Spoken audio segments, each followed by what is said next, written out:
So we have with us today Maria Baltazzi from the United States. Maria is an Emmy Award-winning producer and a member of the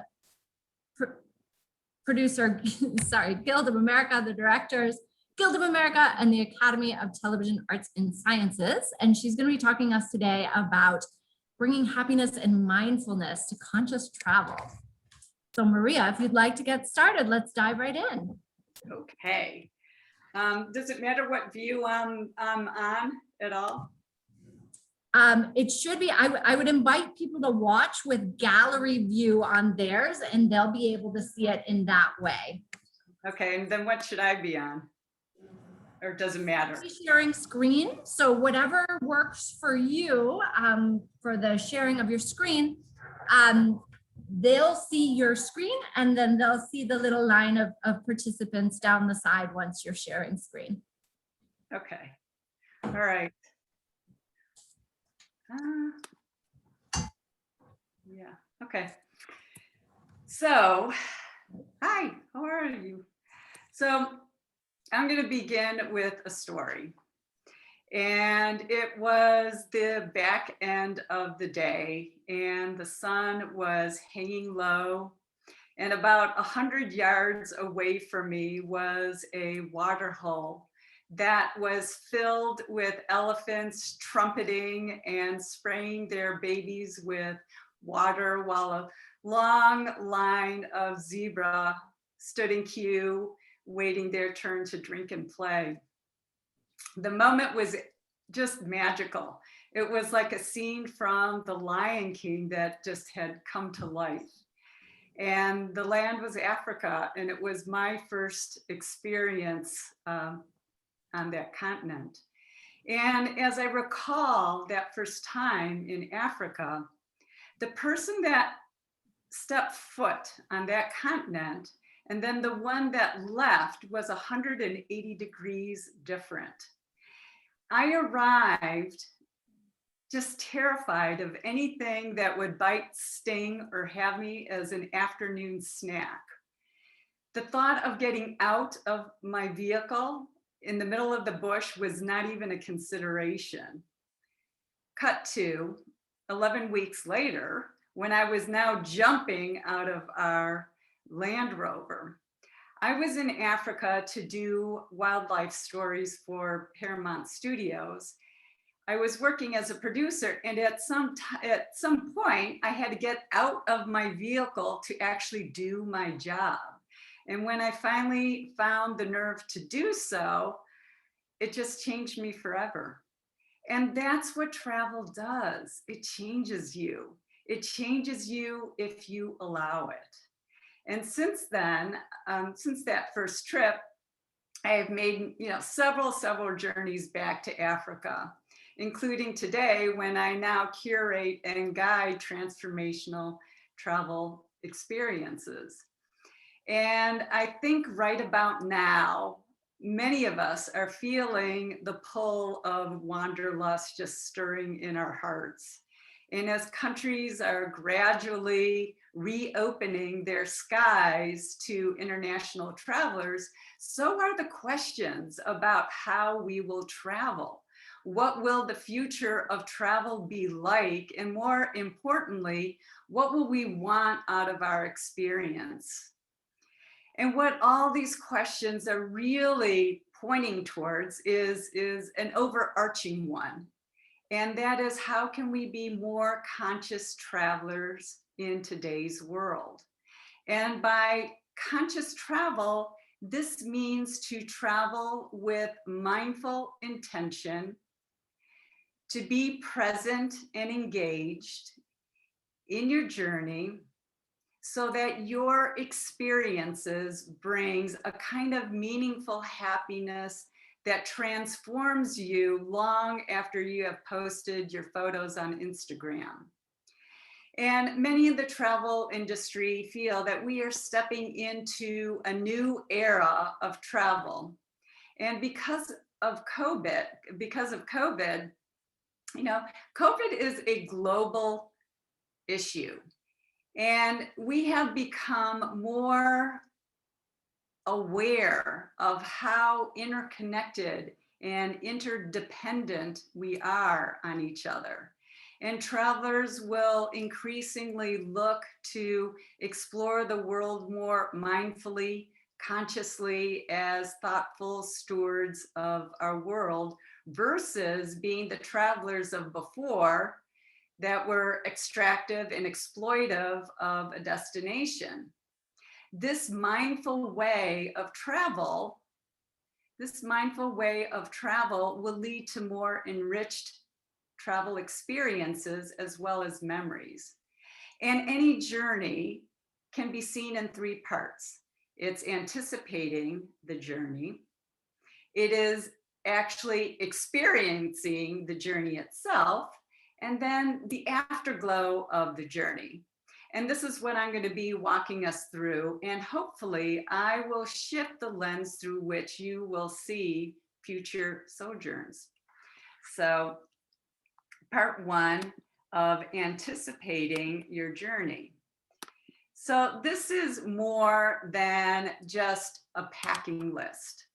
You know, as one gets ready for their trip, you can embark on your journey with 4 questions, which will become the compass points of your travel experience.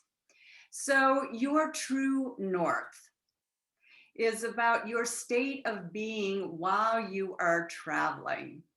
In one word, ask, how do I want to be on this trip? You know? And you can use words like present, open, curious, happy. Your directional east is a guiding statement for your trip, and that describes how you want to act on your journey, being in the moment or saying yes to any adventurous opportunity that presents itself. The limitless choices are yours.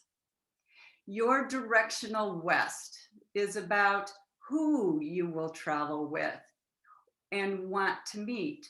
Do you want to go on safari in Kenya with your best friend to celebrate your 40th birthday? And on that trip, do you want to visit a village and spend some time with the Maasai? Who you travel with and who you meet along the way will make a massive difference in your travel experience. And finally, your directional south will be to ask, what do I want to have to feel after this trip that I do not have or feel now? You know, and this question becomes your travel outcome, your travel transformation.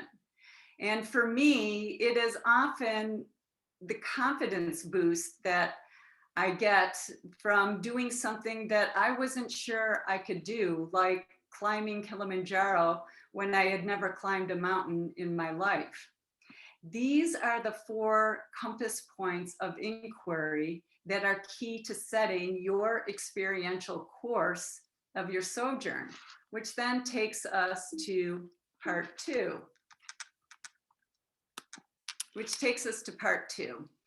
And that is actually living your journey. And now that you have arrived at your destination, you know, look to consciously do things that will shape the next act in the show about your life. The invitation is to become the travel writer, producer, and director of your transformative journey. And so to inspire you, here are 5 transformational travel mindset tips that will guide you to have a more mindful and happier travel journey. So 1, travel just slowly. You know, allow yourself to be inspired by the magic of your environment, and really consider, what are you being mindful of? You know, what are you being mindful of in that present moment? You know, if you're in Africa, is it the endless golden landscape of the bush? Is it the distant sounds of lions calling? Is it the earthy smell of the savanna grass, the dry touch of the dirt? Notice, really, really notice the thoughts and emotions that are stirring inside of you because you are present at that moment. And then travel unexpectedly. Every place you visit is like a surprise package waiting to be open. Untie its strings and allow a great adventure to unfold. I think of the number of places where this has been the case for me. However, none more awe-inspiring as it was being on a ship headed towards the tip of Antarctica and waking up one morning to see an iceberg as tall as a skyscraper and as long as a city block just floating by my cabin window. That was one of the best unexpected travel gifts ever. And then travel humbly. Visit people and places with reverence and respect for their traditions and ways. This travel tip really touched my heart on one trip in particular to Laos. I was invited to a home for dinner, and after eating, everyone sat in a circle on the floor, and as was their custom with guests, each family member came over to me and tied a white string around my wrist and offered a blessing. And as you can see, I had many blessings. And had I not been humble to this experience and the dinner invitation, I would have missed such a beautiful, heartful tradition. And when you think about it, so much of one's travel experiences comes from the human connections that you make.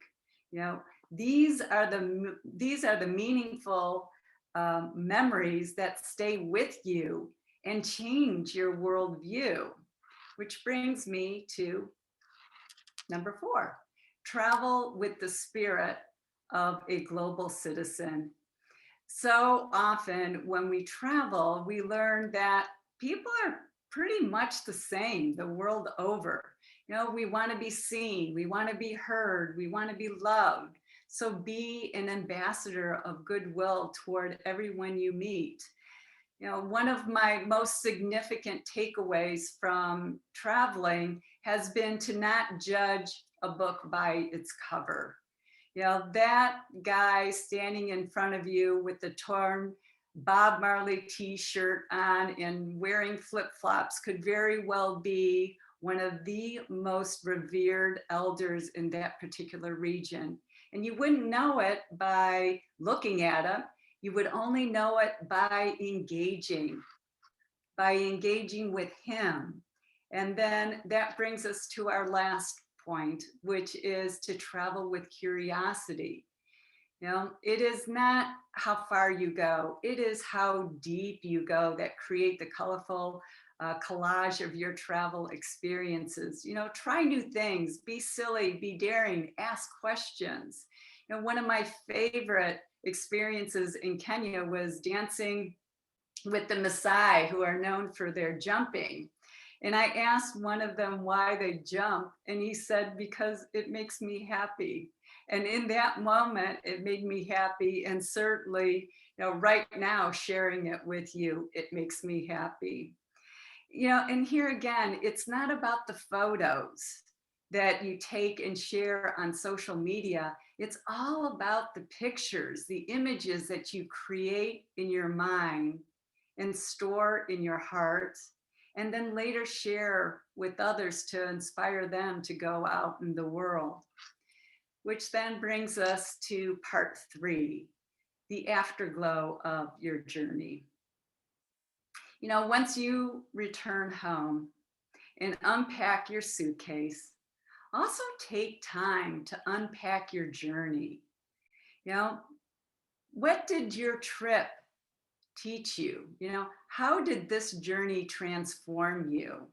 What is it now motivating you to shift in your everyday world? And consider these reflections as a meditation. like having a meditation practice when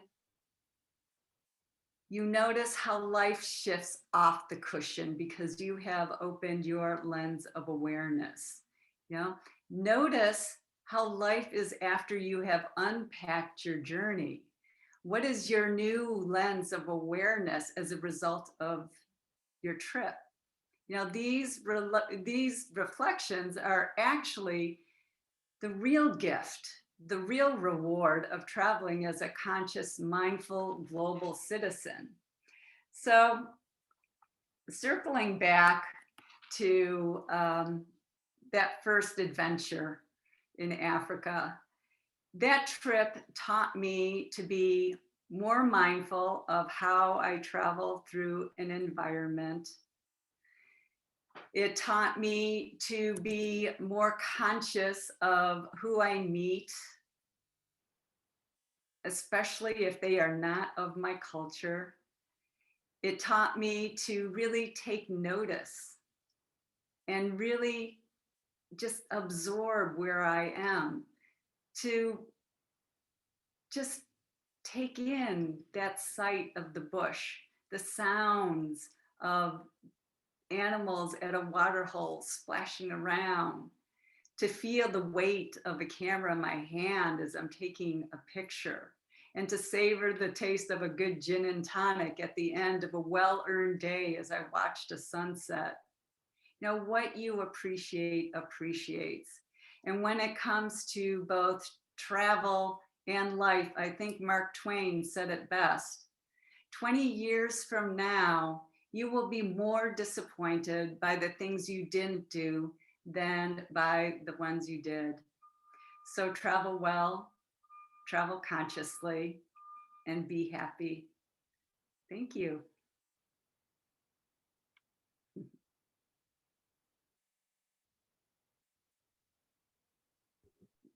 Thank you, Maria. Really insightful. And I can tell you've been all around and had your fair share of getting to practice this. What we would love to do is take the last, 8 or 9 minutes and just have a conversation. So anybody who has questions, comments, anything they'd like to share with or ask Maria, now's the time. Feel free to unmute yourself and begin the conversation. Maria, Yes. thank you very much for reminding me when I was traveling in South America and I did not know even one word in Spanish. So that is a wonderful experience and a memory for my life. Yeah. Yeah, and that's it's those memories that just, they stay in your heart. And since then, I'm a part of the Hispanic culture, even though I was born in India. So I have wonderful experience for cultural exchange values. I'm sorry, cultural what? Exchange values. Cultural exchange values. Yeah. Yeah. So anybody who happens to be in Southwest Texas, we are full of, cultural activities here. So come to Southwest Texas. We have plenty of things to offer. Oh, good. Well, that's the thing is when you travel to just keep an open mind, because you never know what is behind a door, around a corner, over a hill, and just to have that curiosity. I also belong to the Explorers Club, and one of the characteristics of an explorer is curiosity, and that's what drives you to just go and have a conversation with somebody you don't know. Take that opportunity to, when you're traveling, do things that push you out of your comfort zone. Spend a day just traveling old school. Just use a map and ask people how to get around, or spend a day and just only try to communicate in the local language, however that is, whether it's using your Google translator or Yeah, yes. The beauty of the old school is we used to use our brains, and now we all depends on our the cell phones. Yeah.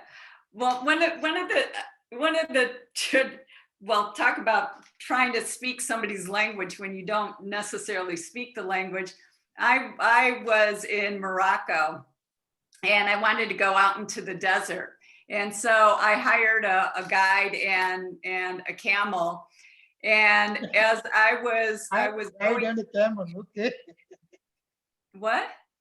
Yes, I mean that's a funny thing. Hired a guide and a camel. Okay, please go.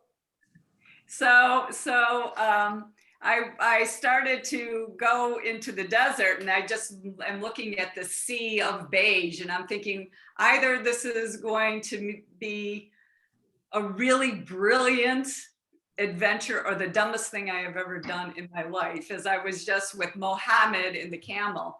And supposedly he spoke English.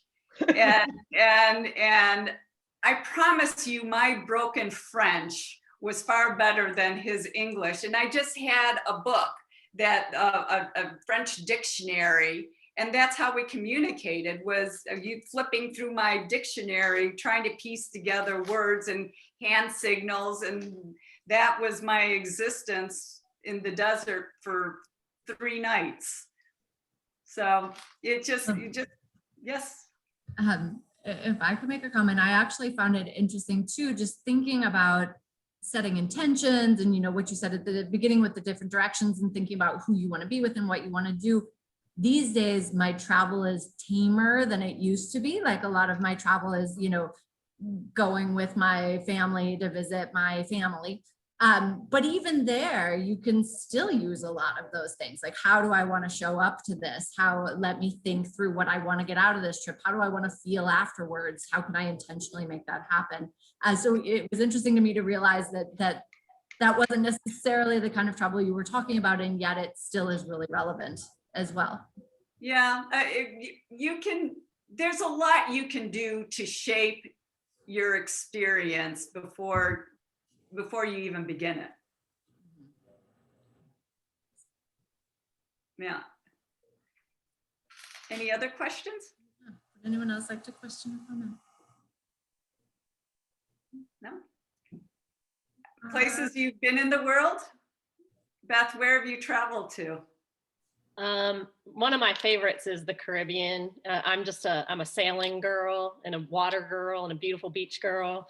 So it's hard for me to beat that, but I want to go over and see the beaches that are in Thailand and those places as well as soon as things open back up. So I've been some Europe, but my favorite is where it's not cold.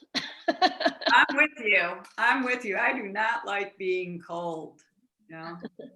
Yeah. Costa Rica is amazing too. I've been there several times before I attended this session last year. And of course, last year, this was my favorite visit down there, but I also got to spend a few days of fun too, so. Yeah. Thank you. you. And the other thing when you're traveling, is to really not only appreciate your environment and the people that you are traveling with, but it's also remembering to say just thank you. That thank you for the things that are being done on your behalf, either for your comfort or entertainment.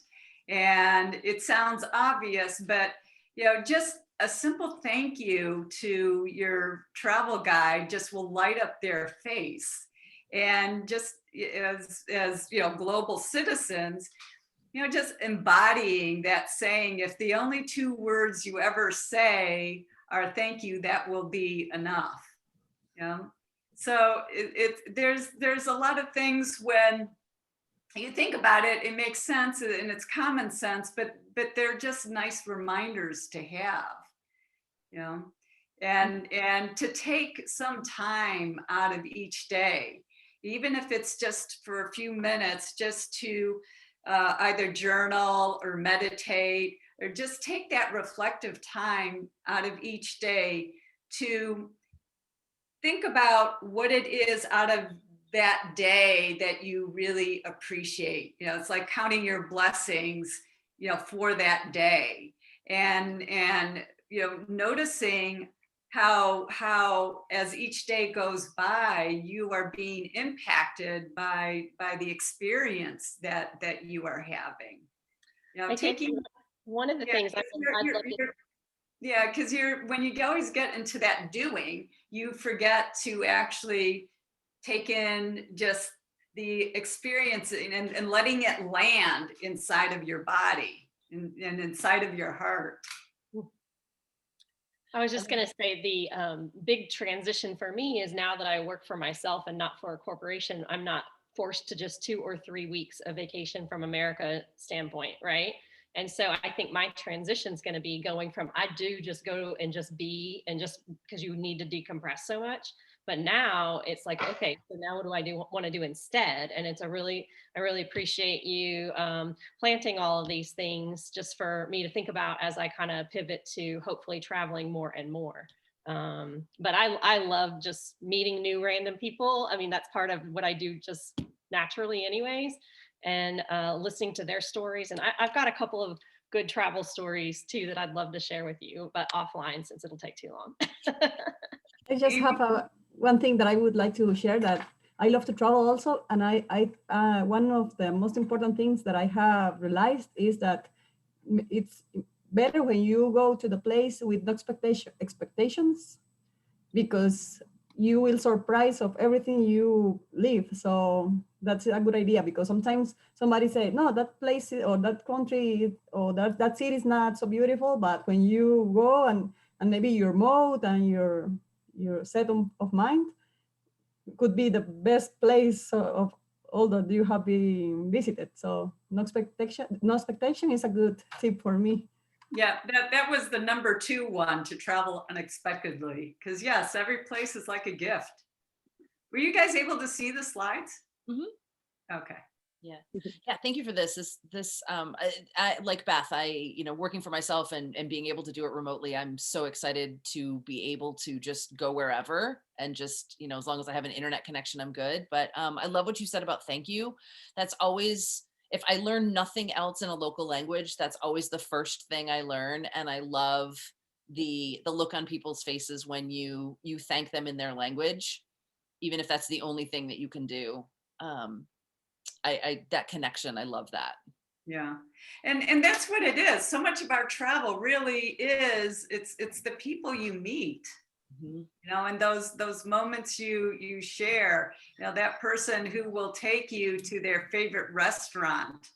Yeah. They'll personally walk you to it, and some of them will then sit with you and treat you to a drink or a meal. Those moments are just priceless if you're willing to allow for them. And now I'm gonna have to break in and try to close up the talk, because that's part of my role. I'm sorry. It was wonderful, Maria. Yes, thank you so much, Maria, for sharing with us